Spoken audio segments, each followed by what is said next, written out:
Hello and welcome to the UK MVP Cloud OS Week Online, Transform the Data Centre, What's New in System Centre 2012 R2. My name is Gordon McKenna. I'm a System Centre Cloud and Data Centre veteran of 10 years. I'm a specialist in Microsoft Management Technologies and I've been working with System Centre since its very early days in 1996, where I was product specialist at Microsoft Vendor Mission Critical Software, later NetIQ. This was the vendor that Microsoft actually originally bought the Operations Manager technology off. Today, I help run UK System Centre Specialists Inframon, and we are one of the go-to partners for System Centre in the UK, and we help customers get the very best experience from both deploying, implementing and running System Centre in their environments. I'm also the author of the Microsoft Official Curriculum System Centre courses. That's the System Centre Private Cloud, Operations Manager and Service Manager courses. And I speak regularly around the world at events such as MMS, TechEd and other partner and community type events. My name's Gordon, my email address is gordon@inframon.com and my company website is www.inframon.com. So this session is entitled What's New in System Centre 2012 R2, but I'm going to start by giving you an overview of the Microsoft vision around System Centre. I'm going to talk about the momentum it's getting, the customer needs and opportunities, and then I'm going to give you a capability solution overview. I'm going to try and teach you why you should choose System Centre 2012 R2 for your environment, and then we're going to look at what's new in each component. And then I'm going to give you some links so you can get started with the technology straight away. So System Centre Unified Management for the Cloud OS. Well, in my opinion, we're going through one of the biggest transformations in IT, particularly in my lifetime. You know, we've made that move from mainframe computing to distributed computing. Probably the biggest thing that I've been through with customers is that move from physical to virtualized, and now we've got this transition to cloud. And what does this actually mean? Well, you know, today's customer requires a great user experience from anywhere. Things like BYOD is increasing the number of different types of devices that people are demanding to access corporate applications on, and therefore apps for these new devices and these new scenarios need to be built in a modern and agile way.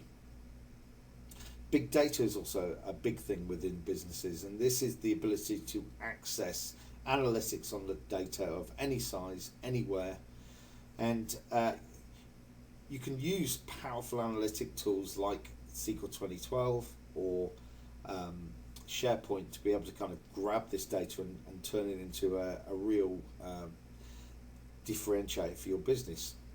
From a cloud point of view, we demand on-demand scale, real-time performance. You've got to have infrastructure that's designed to withstand failure, and you've got to have resources managed at a data center scale, and that's the demands of today, being able to have an application that can scale uniformly as the user demand increases. So Microsoft's Cloud OS vision basically allows customers to transform their data center experience, unlock insights on any data that they have. It empowers those people-centric IT solutions such as VDI and remote desktop services and also BYOD. And it also allows you to enable modern business apps for your enterprise. And you know what? Why is Microsoft in a good position to be able to do this? Well, you know, Microsoft have been running large-scale data center operations for a very long time. You know, for example, you know, Windows Azure is available in 89 countries around the world. There's 5.5 million plus Bing queries that Microsoft handle each month. There's 350 million active Hotmail accounts that Microsoft run from their data centers. There's 40 million Xbox Live users, me being one, plus 200 plus global 24/7 online services such as Office 365, and about 135,000 Dynamics CRM users worldwide. So Microsoft run these platforms on Windows Server in Microsoft Azure, and really a lot of the technology and features that have been driven into the System Center platform are direct learnings from this kind of experience that Microsoft have had of running these large-scale data center operations. So what learnings are Microsoft bringing to your data center through System Center? Well, a number of key elements. High performance storage on industry standard hardware. So Microsoft's large scale cloud services implement hot nodes in many cases.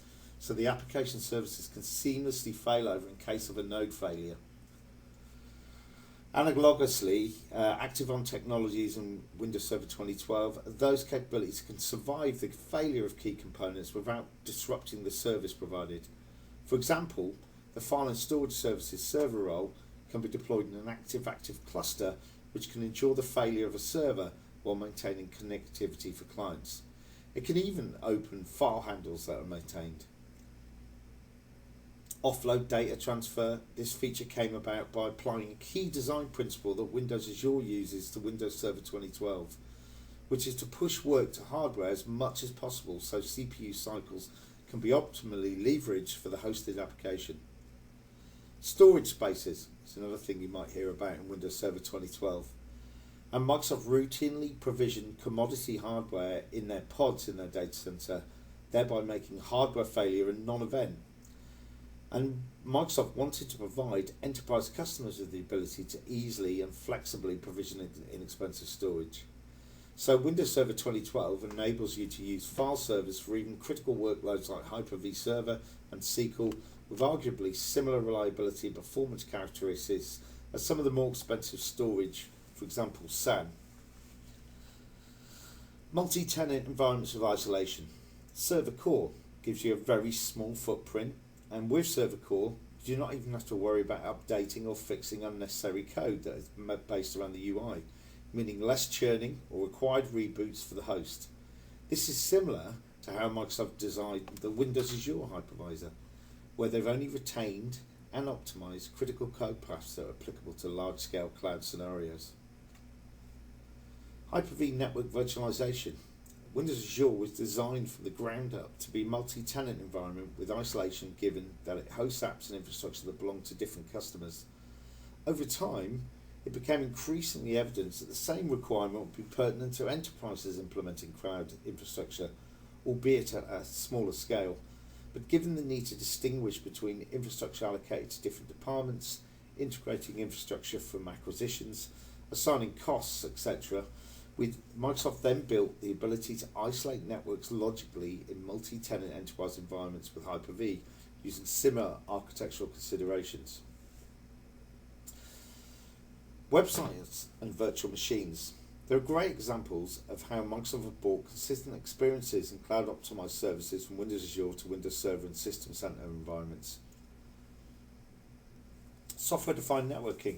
Probably one of the biggest changes in Virtual Machine Manager and Server 2012 R2. And the network virtualization features within Windows Azure and Windows Server enable customers to easily extend their on-premise data centers into third-party data centers, e.g. Windows Azure or service providers, by allowing the flexible placement of VMs along with the ability to continue using the same IP address. Cross-premise connectivity. The cross-site connectivity capabilities offered by Windows Server 2012 and Windows Azure can complement each other well for VPN-like scenarios. Windows Server 2012 also provides the ability to programmatically adhere to a given SLA by guaranteeing minimum bandwidth available to a VM or port, and this is known as Network QoS. And Microsoft are assessing how to implement this in Windows Azure, albeit on a much larger scale, to shift from best effort to quality of service guarantees, thus providing an example of this bidirectional virtuous learning between their platforms. Policy-based automation. Windows Server 2012 lowers downtime by coordinating software updates on all servers in a failover cluster while maintaining continuous availability as appropriate. This is known as cluster-aware updates. For example, in the case of applications with continuous availability, features such as Hyper-V with live migration or an SMB-free file server with SMB transparent failover, cluster-aware updating can coordinate automated cluster updating with no impact on service availability. This is very similar to Windows Azure, which offers the ability to maintain high availability for its cloud services, such as the web worker or web role, and virtual machines through upgrade domains and availability sets. In System Center 2012 Virtual Machine Manager, there's the ability to provide load balancers the resources within a host cluster environment using a policy-based approach. E.g., move workloads on VMs between hosts defined on CPU, memory, and I/O thresholds. Such policy-based automation is implemented by the Windows Azure Fabric Controller too, using various load balancing approaches. Application elasticity. So service templates is probably the big example of this, and this is similar to how an application owner or developer can specify application instance counts and scale thresholds in Windows Azure. Service templates in System Center enable application owners to specify similar parameters that enable scaling the application once certain relevant thresholds are reached. So let's talk about some of the customer challenges and opportunities. One of the key things that all of us have got to do, and some of our core responsibilities are, and most of the people on this call are probably responsible for infrastructure in their organisation, and they have a service level of some sorts, they've got budgets, and the demands are being asked to continually escalate. Budgets usually staying about the same, but you're being asked to deliver this elastic, always available, highly scalable fabric across all of your customers' needs. If you're an IT pro in the enterprise, you're really trying to get ahead of some of the mundane tasks that are simply keeping the lights on in your data center, and instead focus on impactful projects that can help your organisation achieve a substantial competitive advantage in the market while being a great partner to your application owners. If you're an IT pro in a service provider organisation, you're likely mostly concerned about how to differentiate your offering so you can better compete with the Googles and Amazons of the world, being able to offer new services, value-add application services, while keeping the laser focus on your costs will make your business more successful. Whether you are a professional service provider company or providing professionals IT services within your company, there are a few things that you'll want to expect from a modern data center cloud solution. You'll want to be able to lower infrastructure costs and increase operational effectiveness, automate repeatable tasks to focus on strategic projects, benefit from a high level of cross-platform interoperability, build and deploy modern self-service and highly available applications that can span data centers, and you'll want to unify your device environment and protect your corporate information so you can power users.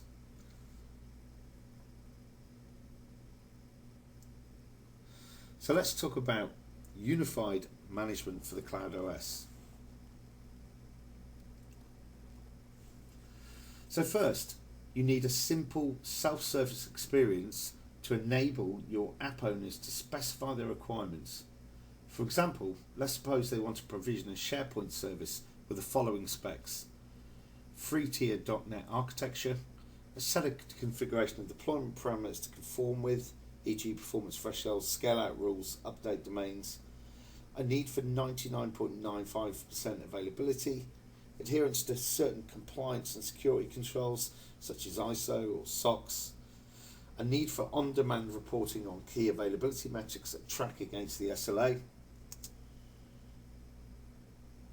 Next, you will need to understand the topology and architecture of the application and service in question. An application deployed on an abstracted or cloud computing model is called a service. This would necessitate a service model that accurately binds the application's architecture to the underlying resources where it will be hosted. The service model would be comprised of service definition, deployed as roles, and roles are kind of like DLLs, i.e. they're a collection of code with an entry point that runs in its own virtual machine. You'd have a front end, such as a load balanced stateless web server, a middle worker tier, for example, an order processing or encoding, and a back-end storage like SQL tables or files. You'd also have service configuration information, update domains, availability domains, and scale out rules. You will need a set of process automation capabilities to break down this application provisioning request into an enterprise change request that needs to be implemented. This could include setting up the underlying infrastructure and then a set of app configuration or release requests that need to be tracked and ideally implemented with an orchestrated automation solution. Next, you need a set of provisioning tools that can configure and deploy the infrastructure and application layers. The underlying data resources could be physical, virtual private, public cloud, as per the requirements dictated by the application service model. Once the underlying infrastructure and application services are deployed, they would immediately need to be discovered and monitored for reporting and health tracking.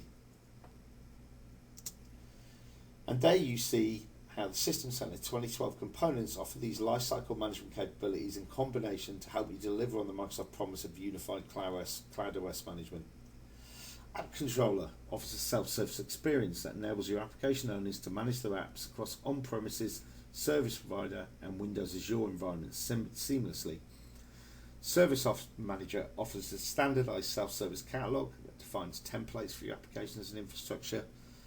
App Controller, Virtual Machine Manager, Service Manager and Operations Manager work together to maintain the service model through the application service lifecycle. Orchestrate and Service Manager offer orchestrated automation for the process workflows required to drive your provisioning and monitoring tools. Virtual Machine Manager and Configuration Manager provision physical, virtual and cloud environments. Operations Manager monitors your application services end-to-end and offers deep app insight to help you deliver predictable SLAs. And your data center resources can be deployed anywhere from on-premise service providers and Windows Azure. However, to get to this agile service end state, you have to start with abstracting your infrastructure and allocating it appropriately so that your business units can deploy and manage their applications on top. So how does System Center 2012 get you to this point where you can deliver unified management across the cloud? Well, this can be really categorized into 3 buckets: application management, deploying and operating your business apps; service delivery and automation, standardizing and automating service and resource provisioning, managing change and access controls; and infrastructure management, and this is deploying and operating all the underlying infrastructure on which your business applications and services run. So let's take a quick look at System Center 2012 R2's capabilities.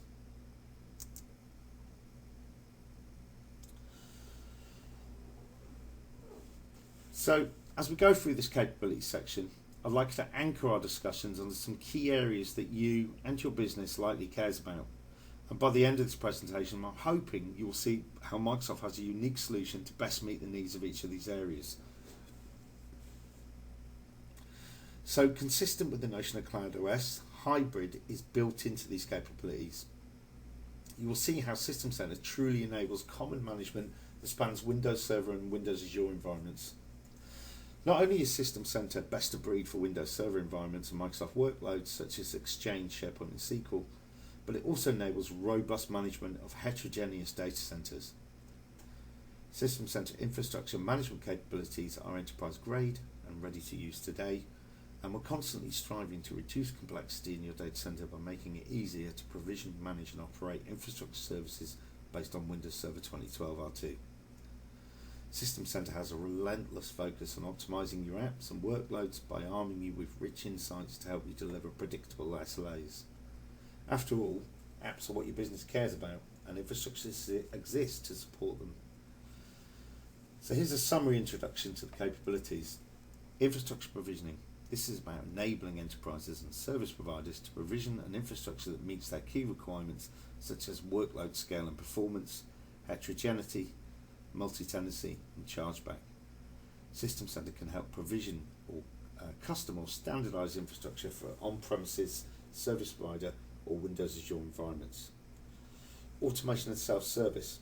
System Center will continue to give application owners the agility they need while enabling data center admins and enterprises and service providers with the tools they need to drive the most cost-effective and IT control model. Infrastructure monitoring. System Center provides a single tool set to monitor infrastructure resources, physical, virtual, cloud computing models across on-premise, service provider, and Windows environments. Application performance monitoring. Recognizing that applications are really what matters to business, System Center provides deep application insight necessary to deliver predictable application SLAs to application owners. IT service management. System Center will continue to provide enterprise IT deliver services in a flexible manner by providing the necessary service management process such as custom service request offerings, process knowledge integration, and chargeback.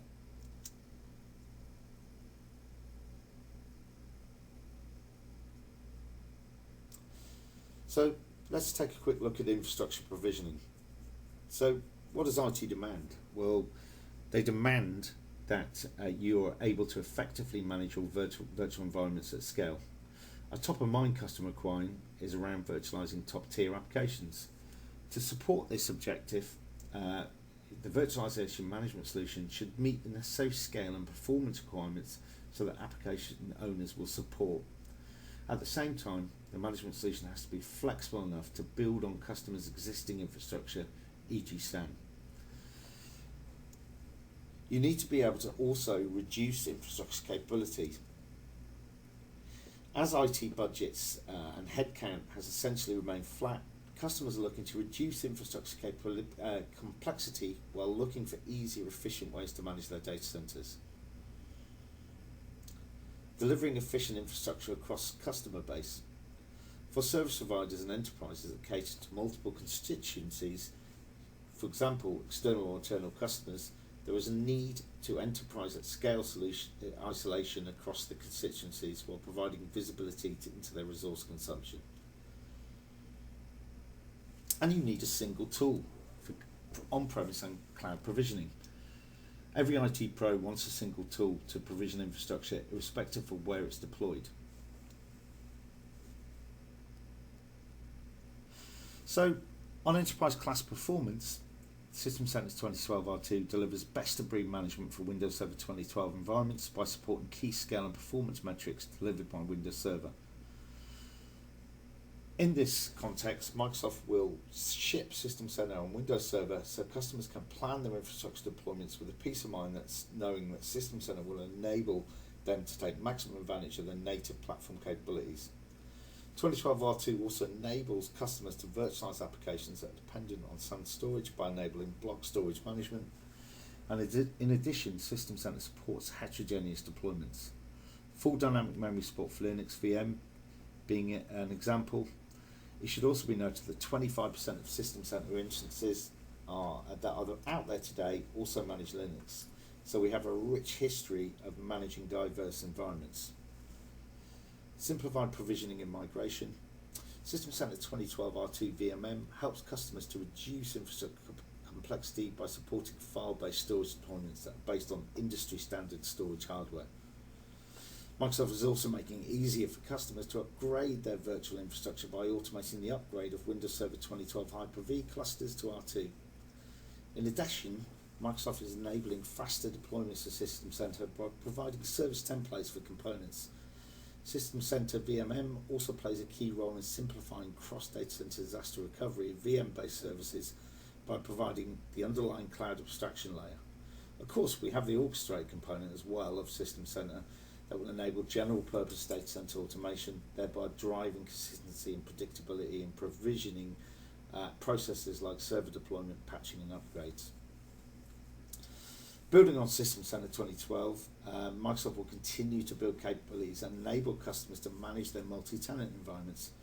This will build on virtual networking to enable provisioning of multi-tenant edge gateways to bridge physical and virtual networks in the data center.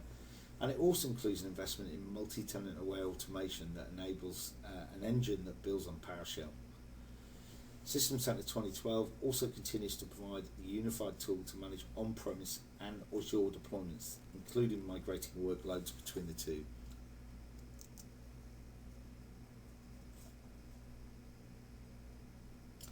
So System Center supports enterprise class scale and performance. The virtual machine manager component of System Center is a key to enabling the virtualization management scale, with each VMM supporting up to 1,000 hosts and 25,000 VMs.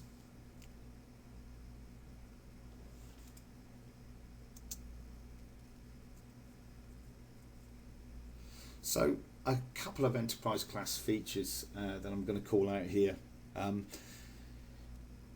Dynamic VHDX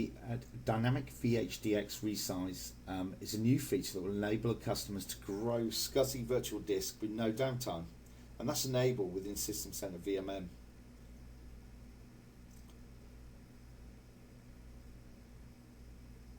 Flexible storage provisioning and management.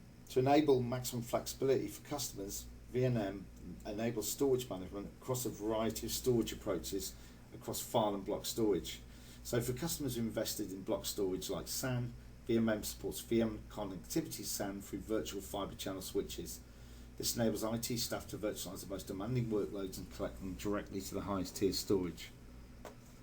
File and storage services, including storage services, is a new feature to System Center, and that's zero to Windows file cluster, bare metal provisioning, cluster creation of scale out file server cluster, and discovery of physical disks, creation of storage pools and file shares.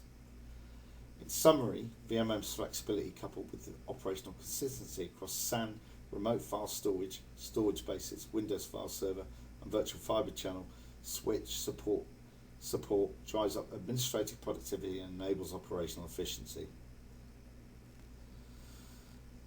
Dynamic memory support is something that's newly supported for Linux, and this provides a significant increase in VM density per host. File 11 VM backups restore full VMs. System Center enable capability to backup Linux VMs with file system consistency and full restore to full Linux VMs. This capability exists today with System Center 2012 SP1 for Windows VMs with application consistency via a VSS mechanism, but Linux doesn't have VSS to get application consistency. So Microsoft have enabled file system consistency, meaning that all file system buffers are flushed and consistent when the backup is taken. On the restore side, Linux VMs can only be restored in their entirety. Windows enables individual files on the VM then to be restored.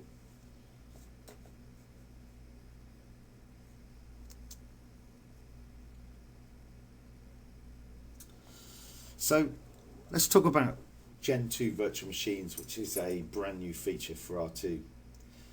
So main advantages of Gen 2 are, in previous versions of Hyper-V, if you wanted to perform a remote installation of the guest operating system by using Pixie Boot, you were required to install a legacy network adapter to enable the Pixie Boot scenario, in addition to the standard network adapter that you would use after the operating system was installed.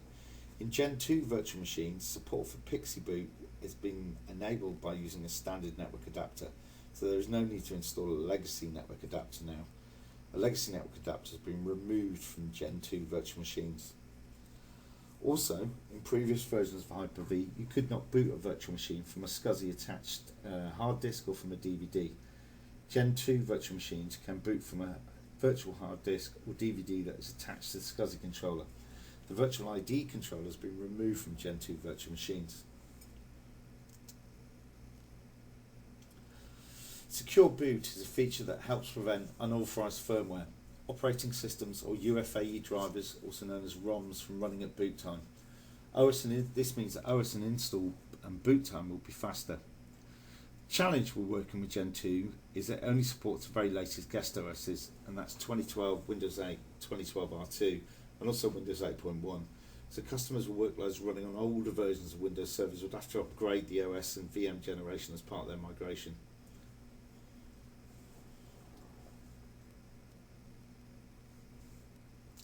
A couple of common questions I get asked around Gen 2 are, can I run Generation 1 and Generation 2 virtual machines together?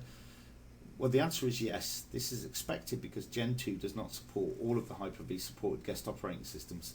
So guest operating systems that are supported by Generation Virtual 2 machines need to be installed on Gen 1 virtual machines.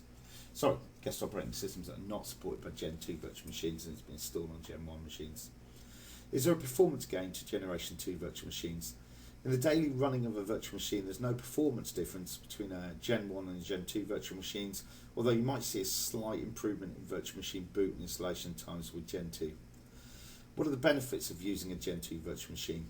Well, the following are the benefits of using a Gen 2 virtual machine. You can boot the virtual machine off a SCSI device or standard network adapter, and it helps prevent unauthorized firmware, operating systems or UEFI drivers from running at boot time when secure boot mode is enabled.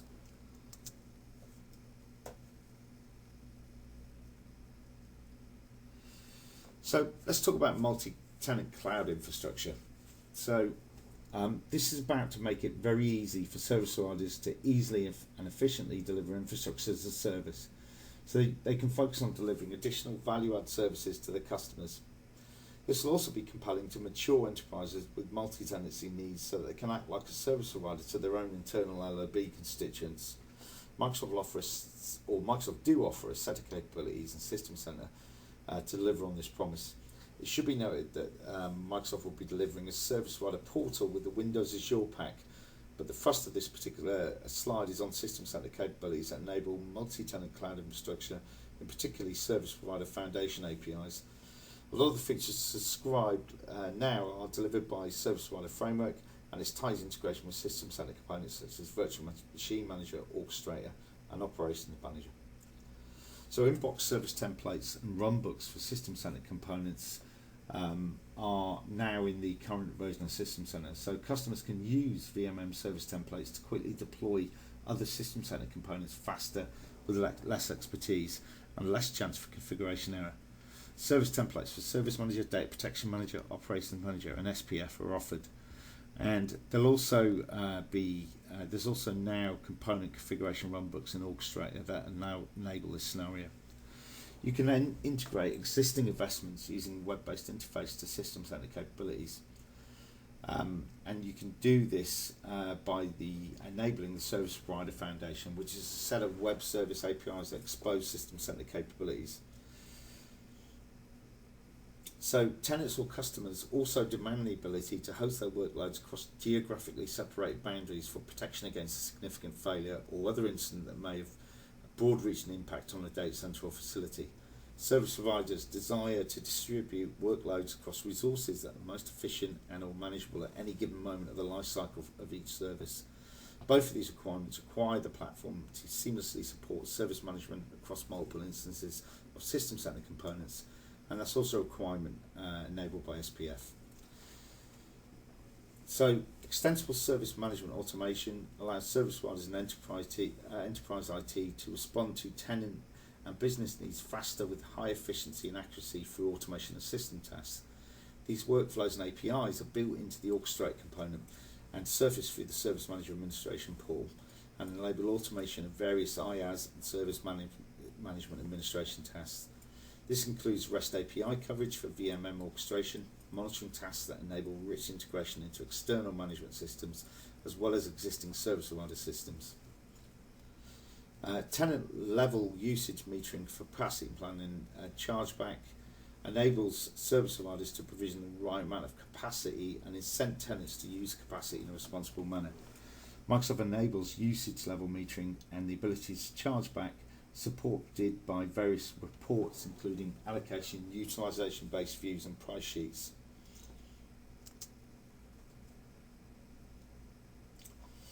So multi-tenant cloud infrastructure or service management automation. So service management automation is basically a new version of Orchestrator, if you like.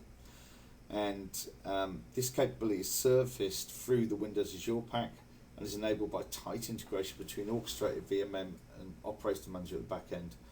And I do encourage anybody that hasn't downloaded and played the Windows Azure pack to definitely download it and have a look at it. It's a very cool tool with a lot of capabilities, and will open a lot of options for you.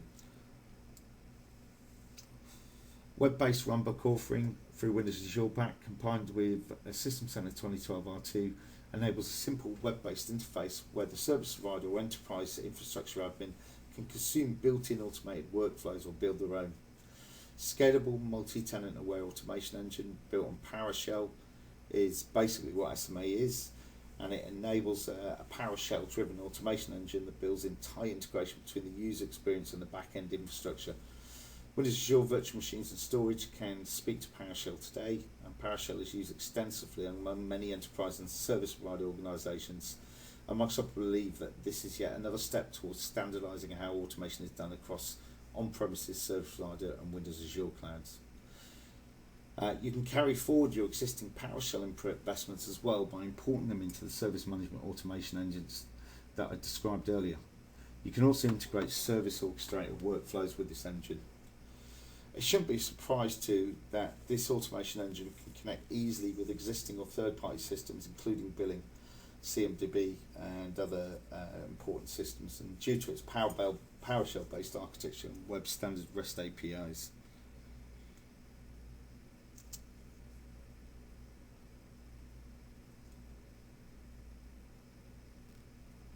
So multi-tenant cloud infrastructure, capacity planning and usage analytics. So one of the core tenets of the cloud computing model is usage-based pricing.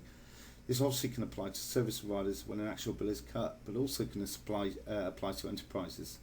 Historically, in traditional situations where end users are not responsible for paying for exactly what they use, IT is charged with procuring and operating the maximum infrastructure that might ever be needed. With chargeback and showback, IT departments can adopt more of a utility model and ask users to pay for the capability that they use.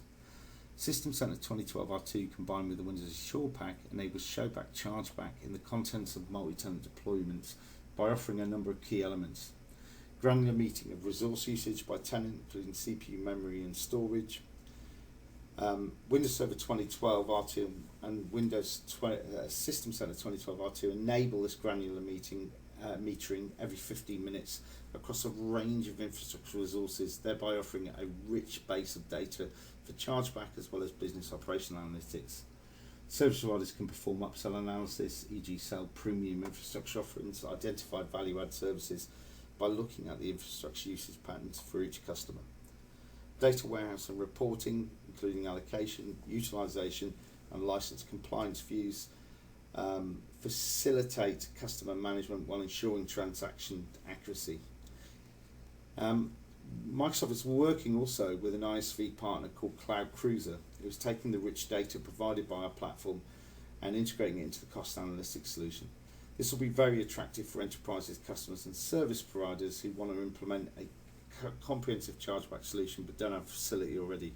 And a free trial version of Cloud Cruiser is available in the Azure Pack download. So all of this data is basically surfaced through Windows Azure Pack and enabled by Service Manager, VMM and Operations Manager at the back end. So again, definitely worth downloading and looking at. So network is a fundamental to the data center and customers are generally familiar with how it's done. So networking is not just taken as a given. We believe there's a lot of upside in helping customers rethink how they approach networking through a combination of software and hardware in a private or hybrid cloud computing environment. So to transform networking, you really need to think about networking in the same way that you think about compute, i.e. as a shared automated pool of capacity. And you also need to think about how to reduce operational complexity in networking. So to address this, Microsoft is committed to delivering an open, extensible and standards-based solution that has the origin in how we deliver networking for global high-scale online services such as Windows Azure or Bing. It turns out that the key learning is centered around the promises of flexibility, automation and control. So isolated virtual networks running on shared network infrastructure delivered by System Center 2012 is a key to extracting the physical network intricacies of apps and workloads. And this is also key to meeting the multi-tenancy and isolation requirements that exist in service provider or large enterprise IT organizations. Inbox multi-tenant edge gateway has been delivered for seamless connectivity between physical and virtual networks, and this is a software-based gateway that helps customers easily extend their data center to a service provider environment by providing a termination point for site-to-site connectivity and by enabling end users access to company resources that might be hosted at the service provider. Simultaneously, this gateway is multi-tenant aware, hence enabling the service provider to drive operational efficiency by enabling multiple customer connections to terminate on it. More importantly though, the gateway enables seamless bridging between the customer's physical and virtual network, which is NVDIRE based, by offering the necessary translation, thereby enabling broader adoption of hybrid networking with bring your own IP enablement. The gateway is production ready from a scale and performance perspective, and System Center 2012 R2 Virtual Machine Manager is needed to provision and configure remote access and Hyper-V network virtualization in this context. Tenants can configure and manage connectivity from their site-to-site provider through the Windows Azure pane. System Center 2012 R2 also enables configuration of tenant end user access into the virtualized networks, which is hosted at the provider data center. This is done in conjunction with the Windows Server R as well. Transforming the data center involves abstracting storage, compute, and network resources from the underlying physical hardware and managing them in a standardized manner. To support this thinking, Microsoft enables a plug-in for System Center 2012 Virtual Machine Manager to manage top-of-the-rack network switches that support OMI. And Microsoft are also working with a lot of OEM partners to ensure availability of compatible network gear. Finally, the partner ecosystem support, which is a variety of partners that have extended their support to offer solutions such as merchant silicon, Hyper-V extensible switch extensions, and network virtualization gateways. Microsoft will continue to work with these partners to offer customers a choice of networking solutions to best meet their needs.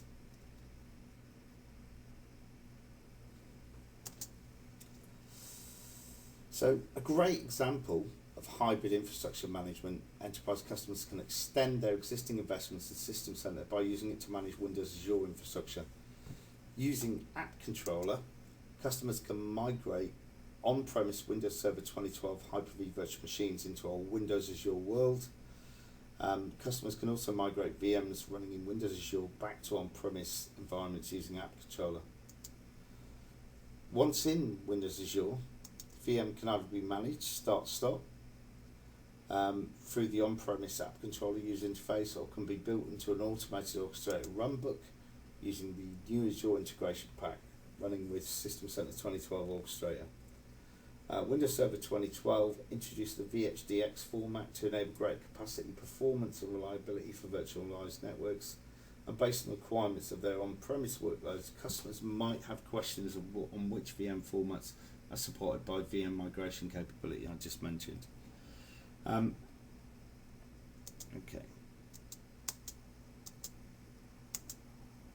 So let's take a look at infrastructure monitoring.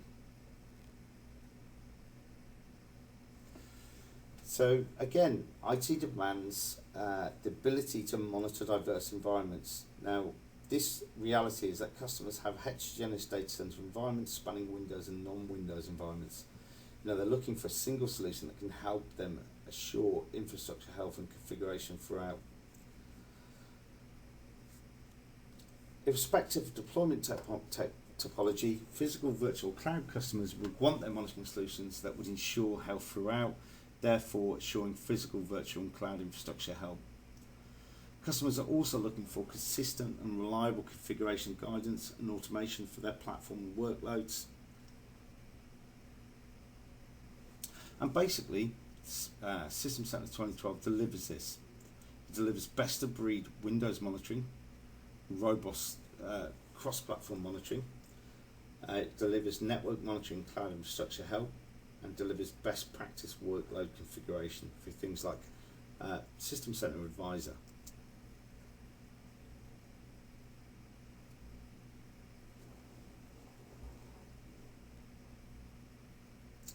So let's take a look at deep infrastructure and workload insight.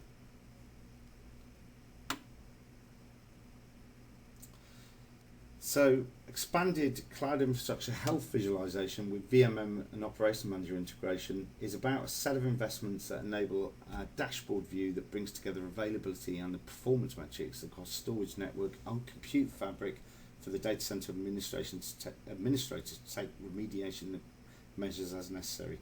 This includes metric for load balancers, IIS pools, storage LUNs, host, storage pools, file servers, for example, VMM health and VMM server health, host cluster health, just to name a few.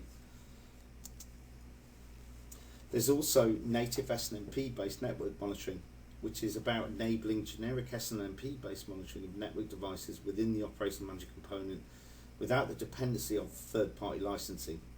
Network monitoring is one of the most requested System Center features and really rounds out Microsoft's ability to monitor health across the whole stack. Network monitoring enables you to discover and monitor the health of physical devices along with associated vicinity views that show that the device is interconnected with the rest of the network, including the display of virtual switches. VMware monitoring can be enabled through packs offered by companies such as Veeam, OpsLogic, for example, and again this gives you one single place to monitor and manage health across all your environments. Availability and performance monitoring, Microsoft announced a preview of this, the System Center pack for Windows Azure in April 2013, MMS. The management pack enables customers to monitor availability and performance of the Windows Azure resources and services using their System Center 2012 monitoring environment. Additionally, this management pack enables hybrid application monitoring by combining on-premise components of Windows Azure into a unified view, and actually was made generally available in October 2013.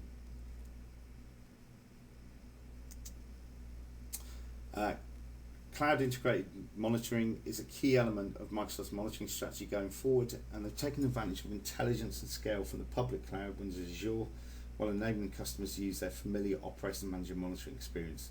Windows Azure enhances monitoring and configuration of on-premise resources and key server workloads such as Exchange, SharePoint and Lync, and end-user experience monitoring, including unified DevOps diagnostics between System Center and Visual Studio, is enabled through Global Service Monitoring.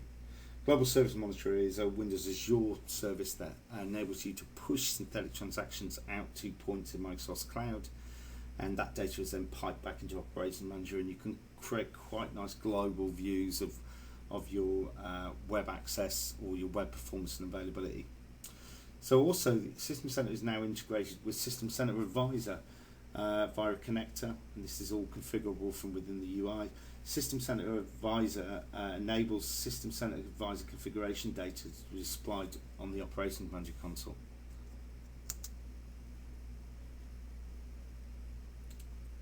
So let's talk about automation and self-service. So again, IT demands, with public cloud computing taking off, that enterprise app owners expect simplicity and agility in dealing with IT. They might even work around IT and go to the public cloud. And to prevent such shadow environments sprouting up, and I'm seeing this quite a lot in across my customers, IT needs centralized visibility and control into all data center infrastructure that's being used to host apps. Common management tools for an on-premise and cloud goes back to the one set of management tools to manage data center infrastructure used to host apps, irrespective of where they might be hosted. And dynamically expanded capacity to support app SLA is to ensure that application SLAs are not compromised due to data center capacity bottlenecks. So Windows System Center 2012 delivers the ability for IT to empower app owners with self-service access to provision their application services, and that involves collaboration between the app owner and infrastructure admins to define standard application blueprints, followed by controlled delegation. App owners can then deploy first-party Microsoft workloads such as SharePoint farms, as well as LOB apps using agreed-upon service templates. For multi-tenant environments, Microsoft are enabling a Windows Azure consistent user experience for tenant end users to provision multiple VM services such as SQL cluster and SharePoint farms based on defined parameters set by the infrastructure admin for each tenant. System Center App Controller provides a unified view across on-premise, service provider and Windows Azure infrastructure to IT. Using the portability enabled between Windows Server and Windows Azure, data center admins can work around capacity issues by uploading their corporate VHD images for use with LOB apps or first-party MS workloads like SharePoint and Azure. Application owners can also work with their infrastructure admin counterparts to deploy automated workflows that trigger additional capacity provisioning based on defined triggers. This is made possible by robust automation tool sets that Microsoft offers, including Orchestrator and PowerShell. So let's talk about simplified application provisioning. So through Service Templates, System Center 2012 R2 Virtual Machine Manager offers you the ability to define standardized application blueprints which can be used to automatically deploy application services to shared resource pools, thus simplifying application provisioning. Defining new application requirements with a repeatable construct like Service Templates makes provisioning faster and less error prone. Service Templates basically provide the blueprint for the application service, including specifications for the hardware, operating system and application packages. 2012 R2 supports multiple package types for .NET applications, including MS Deploy for the web tier, Server App V for the application tier, and SQL DAC packs for the data tier. Operationalizing service templates across your service consumer and service provider organization will likely require active collaboration between the app owner and the DC admin roles to discuss and standardize the initial set of hardware.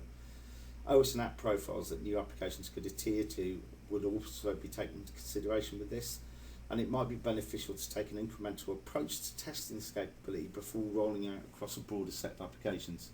This process will likely require broad sponsorship across the LOB application IT and infrastructure IT organisations. So once organisationally approved application blueprints are established and stored in the Virtual Machine Manager Service Template Library, your application owners are ready to deploy applications on their own. They can go to the application owner's self-service experience in System Center 2012 R2 App Controller, where they can access and select service templates that they've been authorized for. They can also easily specify configuration requirements such as application topology, scale-out rules, health thresholds and upgrade rules into the service template, and then kickstart a one-click deployment. Before the application owner hits deploy, App Controller provides a compelling visualization of the holistic application service. This includes all the requested service tiers, the underlying virtual instance templates, and storage, compute, and network resources. This enables application owners to think services, not servers, by offering a service-centric approach to provisioning. Virtual Machine Manager uses the service template specifications to build out the application tiers, including the various web logical instances associated with each tier. In the real world, you're likely to encounter scaled out or multi-instance web front ends and application tiers, but scaled up or single instance based database tiers. Virtual Machine Manager uses the service template specifications to ensure that the application is deployed to the appropriate virtualized application pools.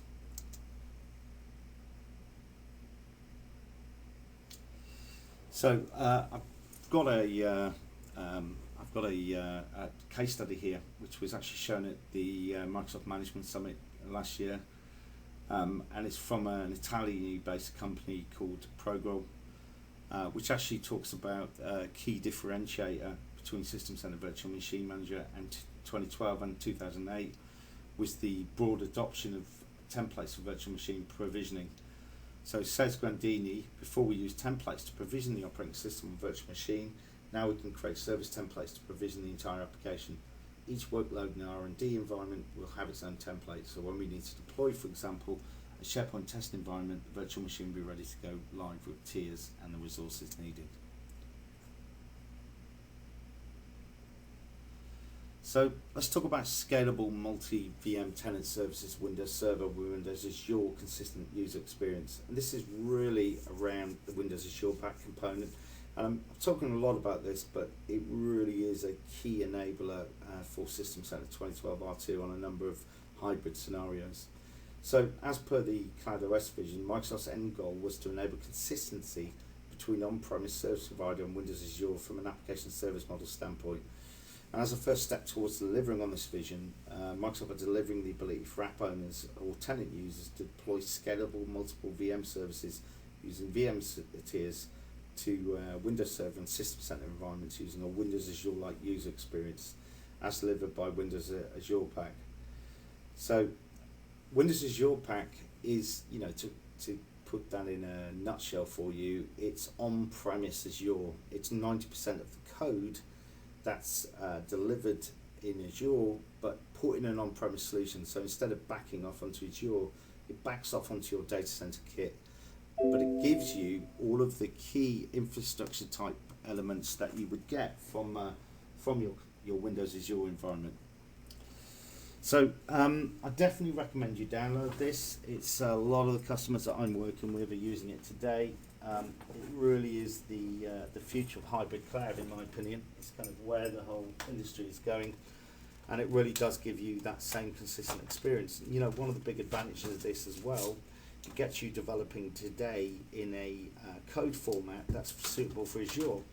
So should later down the line you have a requirement to be able to move VMs or move code to Windows Azure, it's a very seamless experience, a very portable experience. So definite recommendation from me from this session is that you go ahead and download, as well as System Center 2012 R2, you go ahead and download Windows Azure.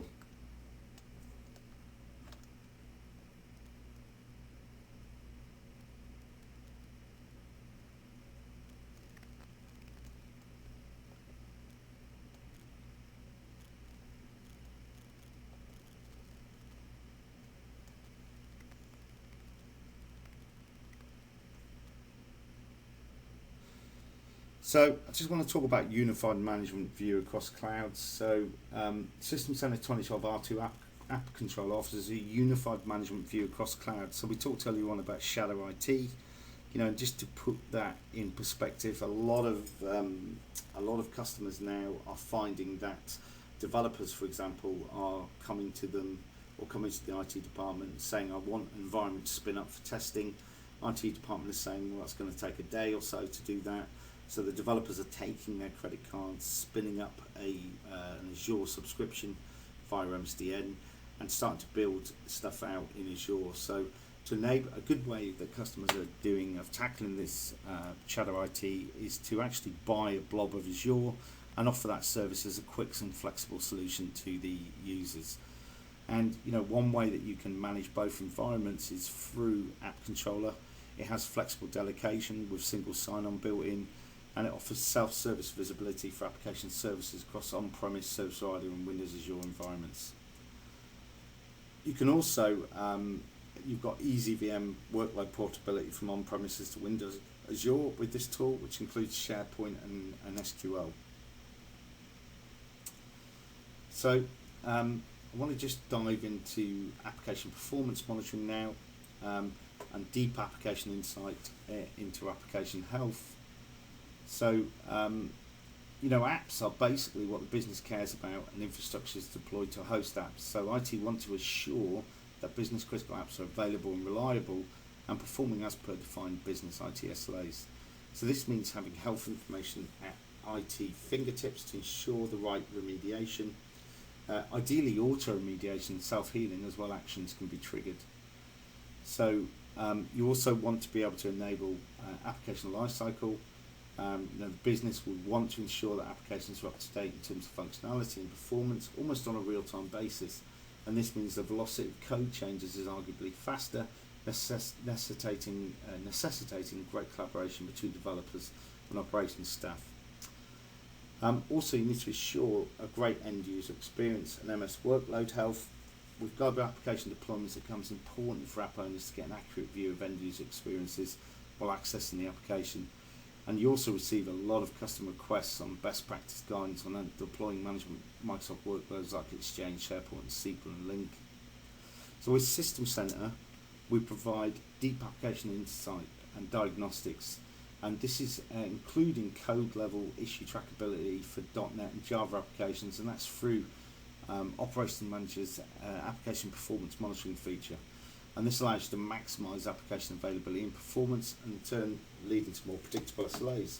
There's easy to use reporting and dashboarding that enables you to track and visualize and communicate SLAs more effectively. Also as well, there's an integrated DevOps experience that spans people, process and systems. So Operations Manager integrates with Visual Studio now through a connector, and this is also enabled with IntelliTrace telemetry for people that use IntelliTrace. And this allows you to unlock development to operations collaboration, thereby helping you remediate application issues faster, which results in delivery of predictable SLAs. So new to R2 is a Microsoft monitoring agent that unifies the IntelliTrace agents across Visual Studio and System Center to further simplify issues around debugging and collaboration. Finally, cloud integrated monitoring is a key element of the Microsoft strategy moving forward, with the goal being to leverage intelligence and scale from the public cloud while enabling customers to use their familiar operations monitoring experience. Global Service Monitoring offers a global scale outside in view of end user experience based on global points of presence in Azure, and System Center Advisor can make sure that you can consume best practice configuration guidance for your Microsoft workloads. So, we talked about DevOps there. Let's just quickly talk about the DevOps disconnect. So, I get a call from the data center guy saying, hey, I just got a call about a failed application. Does this look familiar to you? Do you know what might have caused the failure, says the app owner. How would I know? You wrote the code. So this is a common issue. You have an application running slowly, and of course it's never the infrastructure, it's always the code, according to a data center admin. And according to an app owner, it's never the code, it's always the infrastructure. So how do you really solve this issue? With the growing popularity of cloud computing as well, there's an emerging need for a discipline, which is DevOps. And this brings together these roles and responsibilities. And what this means is a developer doesn't just stop at handing off the code to their operations counterparts. Instead, they design their applications so they're optimized to execute in a cloud-style environment. The developer has enough understanding of the operational environment so they can diagnose and potentially resolve application issues that may occur in production. And to make this happen, the developer needs access to a rich diagnostic information from a live site operations and a process-based approach to collaborating with their operational counterparts to be able to jointly deliver on the application SLA. So let's talk about what System Center's got in the bag for that. So System Center delivers reliable and predictable application SLA to the business. And here's an example of an application dashboard. So, you recently deployed an application or service, and that's discovered by System Center's 2012 R2 through the Operations Manager Virtual Machine Manager connector. You can see then a comprehensive view of the application dependencies and the relationship right down to the infrastructure resources. With some configuration of how threshold parameters your application service can be set up for comprehensive monitoring across a variety of different perspectives. And if it seems that your application health needs some fine tuning, you can identify the symptoms of the issue by using some granular diagnostic information presented by Operations Manager.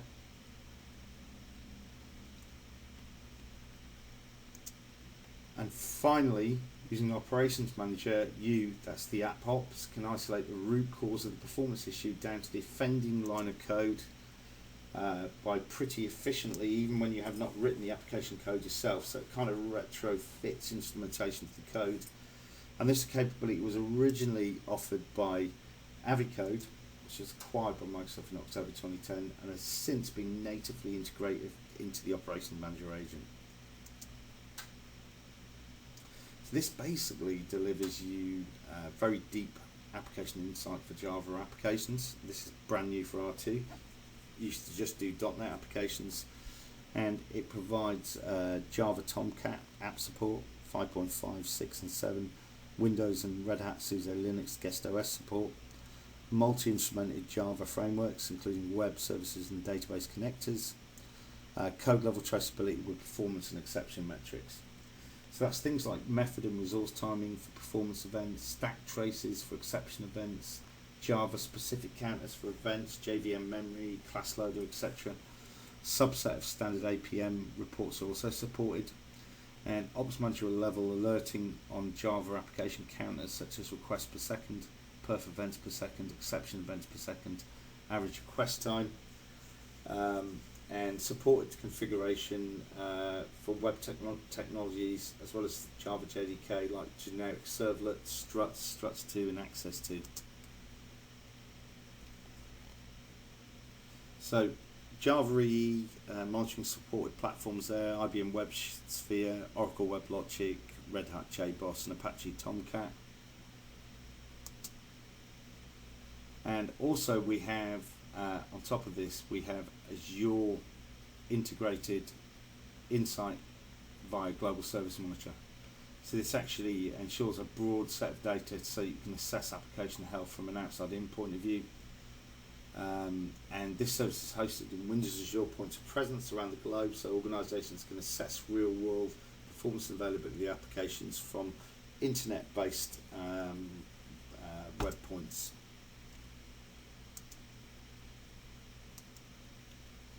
So again, if you think about the APM gives you real-time user experience monitoring, because it's actually capturing users that are coming into the website, and this actually does constant performance and availability of the website as well. Of course, all that would feed back into Visual Studio and have a case study there, which I will leave in, you guys can read later. And as I just want to talk about the overcoming the DevOps disconnect. So, you know, System Center 2012 mitigates DevOps disconnect to help deliver predictable application SLA to the business. That's the business requirement. And, you know, what caused DevOps to get on the same side? Well, comprehensive monitoring is a key thing. Deep application diagnostics of both operations and devs can read. And also quick isolation of root cause with line of code level insight and process and tool driven collaboration. And that actually, you know, allows developers and ops guys to sit together in the same room and talk about the same things. So let's talk about IT service management.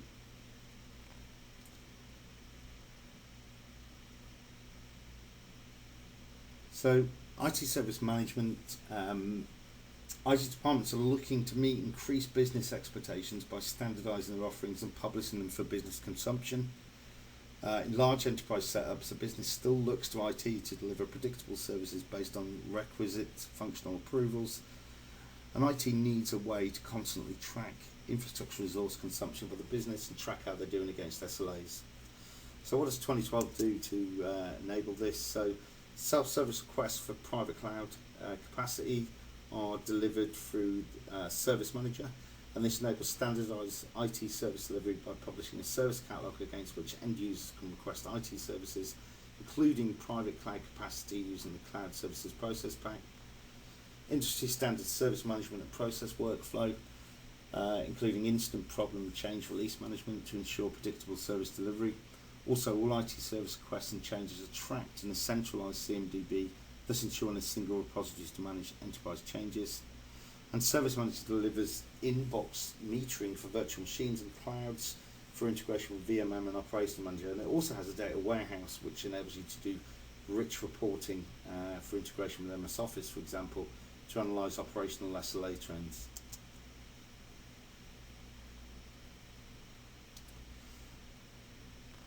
So let's just talk about this slide here, flexible service delivery. You know, and you may or may not know that a majority of application of infrastructure outages can be traced back to poorly defined and executed change management. That's quite common in the organisations that I work in. So when we'll talk through, what we'll talk through now is an end-to-end scenario that enables you to deliver predictable data center services on demand to your application owners. And this scenario takes off at the point where IT publishes a list of standardized service offerings that can be consumed in a self-service mode. So we have a CMDB or Configuration Management Database in System Center 2012, and Service Manager standardized the capture of relationships across infrastructure and applications, thereby facilitating continued organization compliance for any changes to them. If you're managing a private cloud, the CMDB can track various configuration items such as virtual machine templates, application service templates, virtual machine hosts, and application services. The CMDB acts as the integration point which people, processes, and knowledge can be attained through this process. And this CMDB is typically self-populated by Configuration Manager, by Operations Manager, by Virtual Machine Manager, or any of the System Center products that discover data about your environment.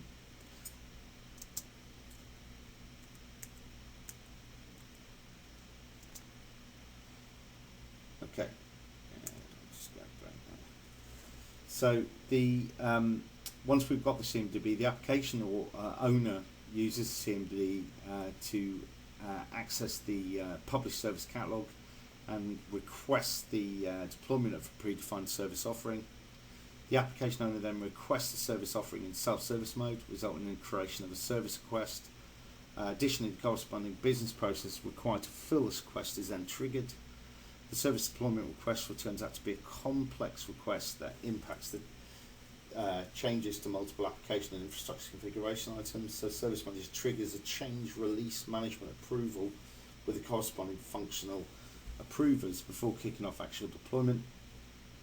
And you could use the example there of a real life service request that impacts business mission critical systems and hence needs approvals. Once all the required functional approvals are obtained, Orchestrator then triggers automatic execution of a pre-configured runbook for this service deployment request. And then finally, Virtual Machine Manager provisions the service, including all the underlying configuration items such as hosts and virtual machines, following the specifications in the service request. And all these activities are tracked back to the service request in the form of an audit trail to ensure that the right level of control is attained at each step. So, a business and operational insight with chargeback. So, one of the core tenets of the cloud computing model is usage-based pricing. So, this obviously can apply to service providers where an actual bill is cut, but also can apply to enterprises. And you know, if you're really going to truly understand how much cost savings you can be done with public cloud, you really need to change your current data center environment to a private cloud and apply a cost model so you can understand what it's costing you to run your IT. So historically, in traditional situations when users are not responsible for paying for exactly what they use, IT is charged with procuring and operating on the maximum infrastructure that might ever be needed. Now with chargeback and showback, IT departments can adopt more of a utility model and ask for users to pay for the capability they use. 2012 R2 enables showback, chargeback through measurement and the ability to specify a price sheet for each cloud. This is serviced through the Service Manager component enabled by VMM and Operations Manager. So finally, why choose System Center 2012? Well, a number of reasons. So it's consistent with the notion of Cloud OS. Hybrid is built into System Center. It enables a common management tool that spans Windows Server and Windows Azure, be it provisioning, self-service or monitoring. The System Center infrastructure management capabilities are enterprise grade, ready to use today. Not only is System Center best of breed for Windows environments and Microsoft workloads, but it also enables rich management of heterogeneous data centers. Simple and cost effective. You know, Microsoft are constantly striving to reduce the complexity in your data center, making it easy to provision, manage and operate infrastructure. And it's got relentless focus for optimizing wraps and workloads by arming you with rich insights to help you deliver predictable application SLA. So other interesting customer metrics here are 90% of enterprise organizations will use multiple clouds to meet their business requirements. 34% of enterprise IT pros surveyed consider Microsoft as a strategic systems management vendor. 60% of Microsoft enterprise accounts have purchased system cloud and data center management capabilities. System Center server revenue grew 25% this year, fiscal on quarter-to-quarter basis. 25% of enterprise Windows Server installed base has System Center license coverage. 25% of System Center deployments also manage Linux.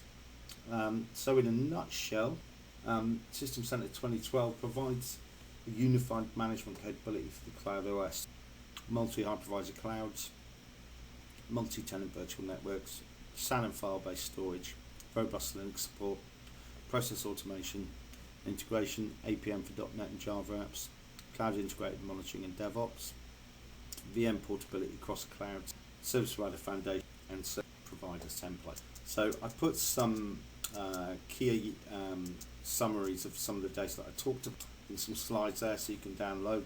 And there's also a link there to the Cloud OS website. My contact details, gordon@inframon.com. If you want to send me a link. My hashtag for Twitter is GordoDamon, GORDDMO. And you can also find out more about the MVP community on this. So thank you very much for your time. A lot of data to get in this short session, but I hope that was useful for you. And please let me